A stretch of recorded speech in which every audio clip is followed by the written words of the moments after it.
Rossiyaga kelayotgan musofirlarning deyarli 90% deportini yoki zapretini qat'iy ishonchli tekshirishni bilmaydi. Yoki bo'lmasam ko'chada dokument qiladigan qanaqadir firibgarlarga pul berib aldanib qolishadi yoki bo'lmasam qimmat pulga, masalan 3000 rubl berib zapretini tekshirtirishadi. Lekin men bu muammoni yechimini topib qo'ydim. Men o'zim sayt yaratib qo'ydim va silkasini bemalol meni profilimdan olishingiz mumkin.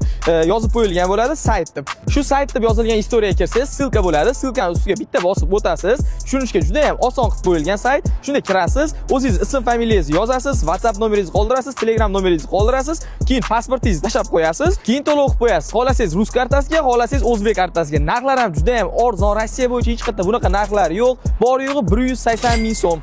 Rublga hisoblaydigan bo'lsak, bu bor yo'g'i 1200 bo'ladi. 1200 rublga siz deportingizni yoki zapretingizni ishonchli tarzda tekshirishingiz mumkin. Javobi 48 soat, ya'ni 2 kun ichida chiqadi. Hammasi ishonchli va yana sizning pasport danliklaringiz ham hech qayerga chiqib ketmaydi. Buni sayt kafolatlaydi. Bu tarafdan ham xavotir olmasangiz bo'ladi. Va yana bundan tashqari patentingiz kuyganmi, kuymaganmi, shuni ham ishonchli tarzda tekshirsangiz bo'ladi. Registratsiyangiz bazada bormi, yo'qmi, uni ham ishonchli tekshiraverasiz. Buni tekshirish uchun saytga kirib oxiriga tushasiz. Adminimizga Telegram orqali yozsangiz, uni ham arzon narxlarda ishonchli tarzda tekshirib beradi. Shu videoda hamma musofirlarga jo'natib, bitta like bosib qo'ying, hamma bundan xabardor bo'lsin.